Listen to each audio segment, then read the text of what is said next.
Yeah, the most important conversation that would have the highest impact on your business is what? Getting better at what? See, we should know the answer to this, right? What is the most important conversation in your life right now, Robert? The one that would have the biggest impact if you could get better at it? I'd love to sell, but I don't know where to go. There's nothing to buy. Oh, so helping people realize that they would like to be able to move, but they do not believe that there is enough inventory to be able to move to. If you could get better at that one conversation only, what difference would that make to your 2023? Oh, huge. Hundreds of thousands of dollars. How many hundreds of thousands of dollars worth of income? I don't know exactly. Right? See, if we look back over last year and you looked at the people that didn't move because, could you have a better idea of how much that conversation could be worth? Absolutely. Are you spending enough time right now in getting good at that conversation? No. Can we see how often this happens? We know the moment that matters and we give it no effort, energy, or nowhere near enough effort and energy to be able to get better at it because we're looking to get generally better. Do elite performers get generally better, or do elite performers find the micro moments that are going to have the biggest compounding effect on their success? They look at micro moments, right? That's where they're looking. But a great example. What else have we got? Critical conversation in your life, the one that would have the biggest impact on your business right now is what, Tara? Is the market crashing? So any conversations around, is the market crashing, right? How often do you get asked the questions around, is the market crashing? Couple of times a week. So when somebody says to you, Tara, is the market crashing? You say, no, it's a great opportunity to buy. We should go look at some houses. so let's just get this right for a second, right? The most important conversation in your world right now is, they say, is the market crashing? Why? Because they've seen news and advice and guidance that the market is crashing. They come to you as a trusted advisor. They ask a very, very important question, and you say, no. So everything else that I've seen in this world right now has said the market is crashing, but this like red-headed woman in front of me says, no, let's go and look at some houses. What does she sound like? Right? She sounds like somebody who's only interested in selling houses. Now I picked on Tara here right now, help her out for a second. Could I have picked on you? And what about somewhere near similar, right? Like, this is not an isolated issue, this is an everybody issue. We cannot tell people what is true. We have to help them see what is true. Different. You cannot tell people what is true, you have to help them see what is true. So what we got is a conversation there that is really the how's the market combo, right? How's the market is something we've got to get good at. You say your name is? So this is Ken, the most important conversation in your world right now, knowing that you're currently thinking about stepping full-time into real estate because you're currently working car sales. What is the most important conversation for you to have right now? It's about the interest rates and where it's going.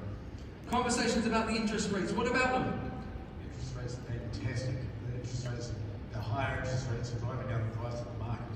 So the price of the market is the perfect time to buy because when the interest rates are dropping, refinancing. Oh, Jesus. So you bought a higher price item at a cheaper price. Oh, wow. Are we in the business of selling to people or telling to people? See, if you are telling, you're going to shoot and miss. I have to believe with everything you said to believe in everything you said. If there's anything I don't believe, I create friction. If we don't want to be seen as pushy, what do we need to become? Pulley, right? We've got to find a way of being able to bring things back in the other direction. I'm going to help you understand four things, four of the most fundamental things about how we show up with every conversation that matters. These are the four most important foundational blocks of existing conversational excellence. Knowing these alone will change your world. And the first is this. I've said it before, I said it again. I joked it again at the start of today's presentation. I said that the worst time to think about the thing you're going to say is in the moment you're saying it, correct? That is not a joke. Do you think somebody who operates at an elite level wings it? Makes it up as they go along?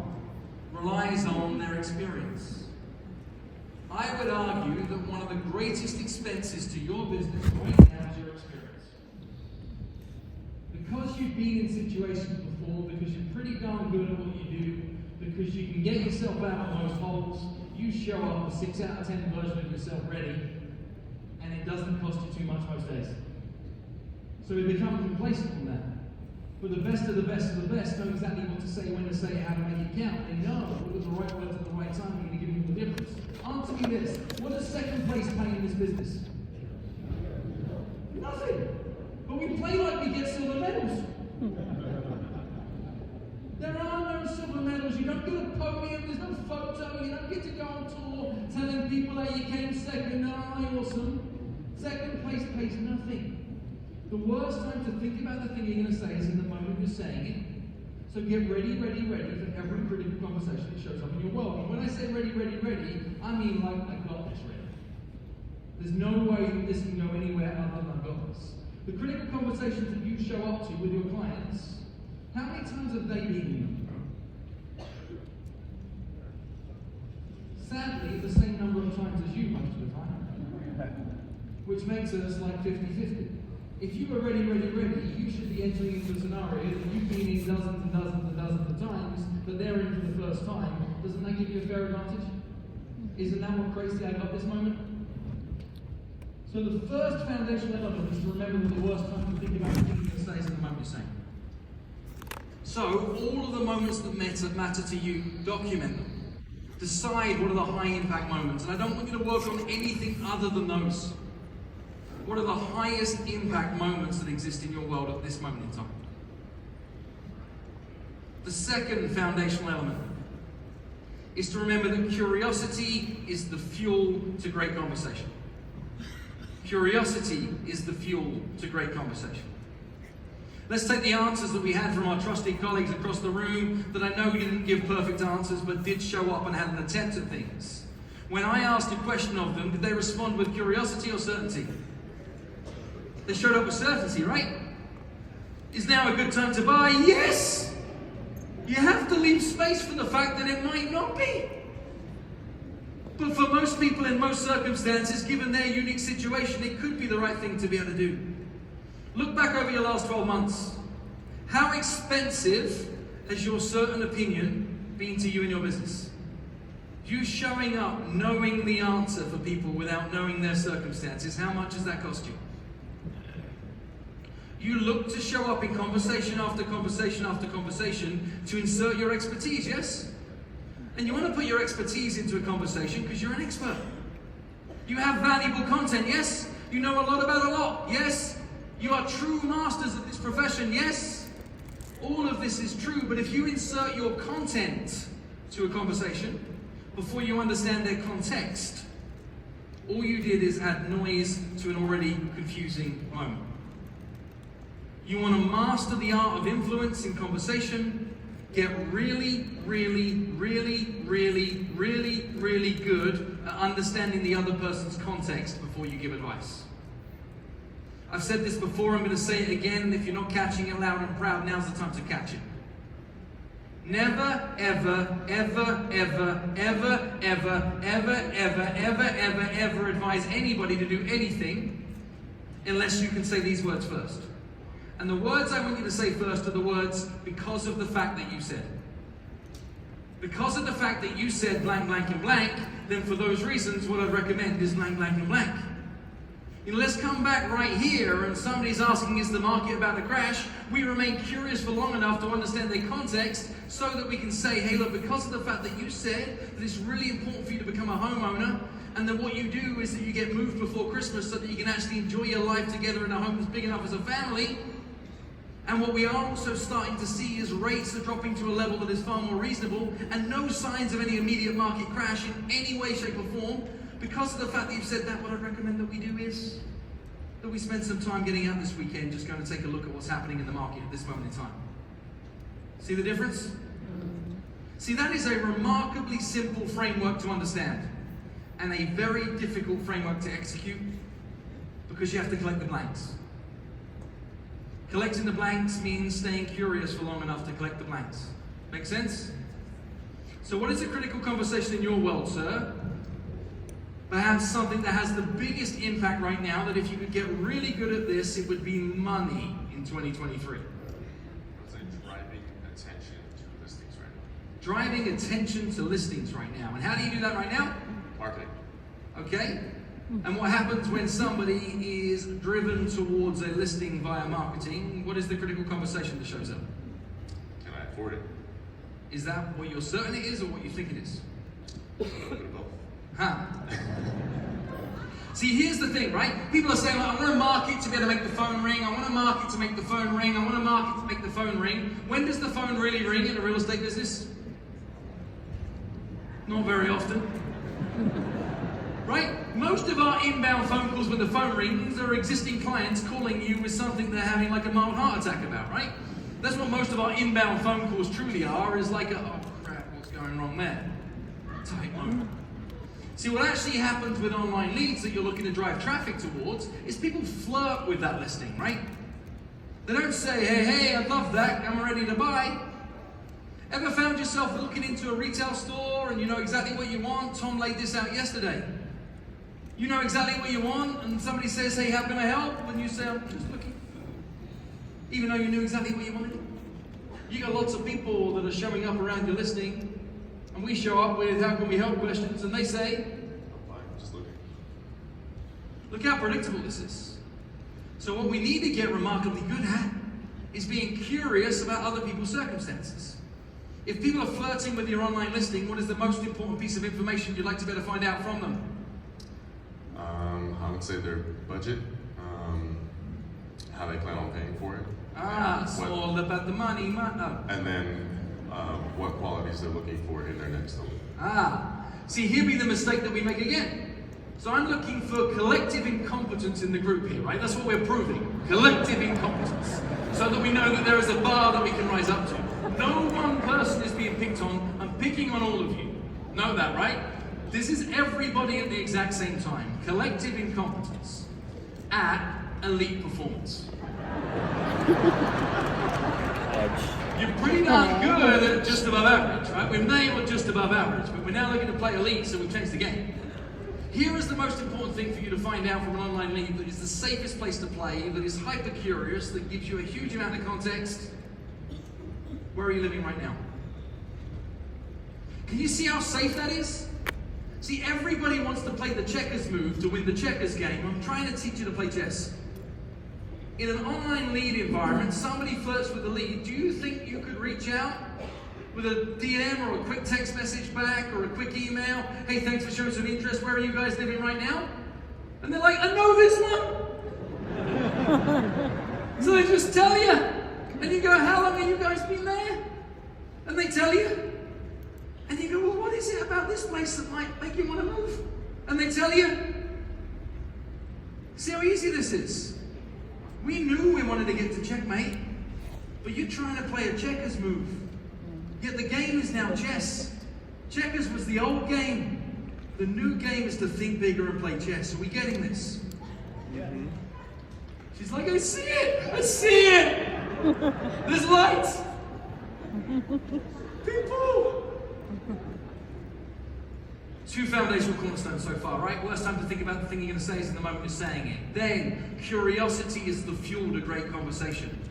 What I promise to teach you over all of our time together at Tom Ferry is how to be strategically curious. So that you can ask questions on purpose, right? Online lead, safest place to play. Where are you living right now? Nobody communicates with an online lead asking where are you living right now. What does it earn you? A wealth of context. See, couldn't I use the exact same thing when somebody's concerned about the interest rates? Couldn't I just lean in with a question and say, where are you guys living right now? And how long have you been there? How disarming is that by comparison to let me tell you why you're wrong? Which is what most of us look to do. How many times have you had a conversation with a potential prospect that you found yourself in a debate with, and at the end of the debate, it's like, that'll teach him. Teach him to mess with me. And you leave being right but failing to get the right result. I'm trying to get you to see that there is a bigger game. There is more on the table. If we play the bigger game, we can win the bigger game that nobody else is playing. And see beyond the moment. Curiosity is the key to get you there. Curiosity is the fuel to great conversation. What happens if you put the wrong fuel in an engine? It breaks. Doesn't run right. It's inefficient, causes long-term damage. Your current failure to use strategic curiosity in the right way right now is having a consequential effect on your business that is largely negative. Make sense? Here is the third thing to consider from Cornerstones. Is that people do things for their reasons and not yours. People do things for their reasons and not yours. I've had the privilege of being able to sit in on a number of presentations today. I've had a lot of you have asked of me how you can be more persuasive towards your team. I say, what are some of the things you say to your team? And they say things like, well, I say to them, like, I need you to make, I want you to make, I'd like you to make. Whose interest is that in? Right here, right? We forever find ourselves talking in terms of our own interests.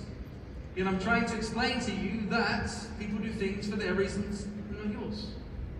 Which again means you should never, ever, ever, ever, ever, ever, ever say to anybody at any time that I think you should. We're not in the business of telling, we're in the business of selling. We should be saying because of the fact that you said. Because of the fact that you said blank, blank, and blank, then for those reasons what I'd recommend is blank, blank, and blank. So Melanie, tell me, what is the most important critical conversation for you to get right in your world right now? What is the one that matters most to you? If you get this right, it is like money to you in your world this year. Asking my clients the right questions so they give me the answers that we can bring them forward further. That's nice, right? That isn't the most important conversation. That is how you want to approach every conversation.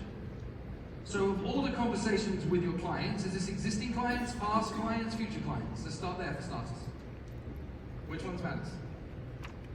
I think it's the same question across all of them. It is? What's the question?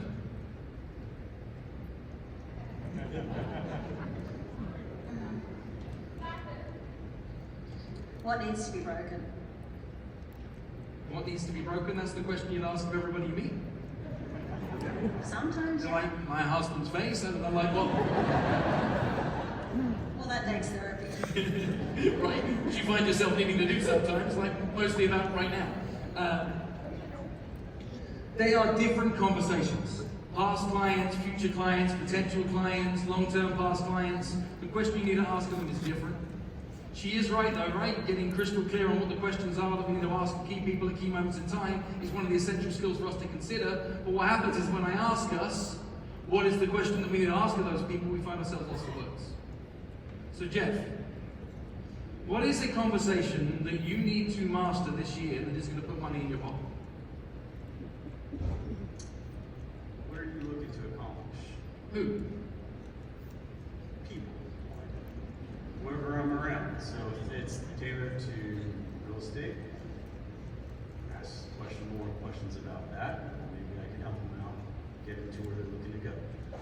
So what Jeff's realizing to me here is he knows the question he'd like to answer. But sometimes you don't ask the question you'd like to be answered to get the answer to the question that you're asking. So he's asking the what would you like to accomplish question. Where does that show up? Just give us as many scenarios as you can think of right now where you might need to ask, what do you need to accomplish within the world of real estate? Someone pops into maybe an open house. Okay? Just looking, saw the signs, they want to pop in, and they just saw the sign, they want to come by. So hold that thought for a second. Let's add to that, right? The what are you looking to accomplish question could show up at an open house. Where else could it show up? It could show up at a buyer consultation. It could show up at a listing appointment. It could show up in a colloquial conversation with a friend at a networking event. It could show up with a team member. It could show up in all these scenarios. Yes or yes? All those scenarios, what are you looking to accomplish is a really good thing to be able to figure out in a variety of different moments.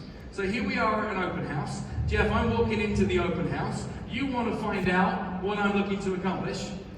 And I'm just walking in. So let's go. Hi, I'm Jeff. Hi. Hey, how you doing? Yeah, doing good. Good to see you. What brings you in today? I came in the car. Can't believe you see all my signs out there, the balloons still out there? I saw one of the signs, yeah. Oh, gotcha. Well, you know, in my experience, most people that come to open houses are either looking to buy something or sell something. Which one are you? I'm just taking a look around, buddy, that's all. Okay, good deal. Thanks.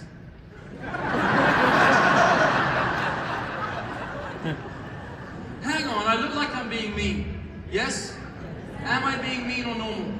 Normal. That's what happens. So Jeff is helping us here, right? Jeff is helping us. He's helping us be able to see this situation the first time. He wants to understand what? What are you trying to achieve here? You're trying to understand? Yeah, why did you come? You're trying to say, like, what the heck are you doing here? Right? You want the answer to that. So what does he start? He starts with a question that was, What brings you? what brings you in? It's too much of a move. It's a checkers move. We're trying to learn how to play chess. So I'm walking into open house. Let's think differently. Let's see if you can just get me to a safe place. Hey, I'm Jeff. Welcome. Hey, nice to meet you. Hey, good to meet you. Good to meet you. Thanks for stopping by. Hey, you're welcome.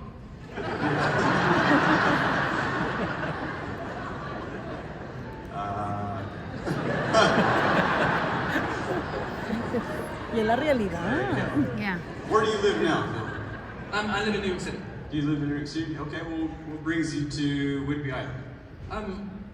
I'm here on a trip. You're on a trip, okay. Yeah.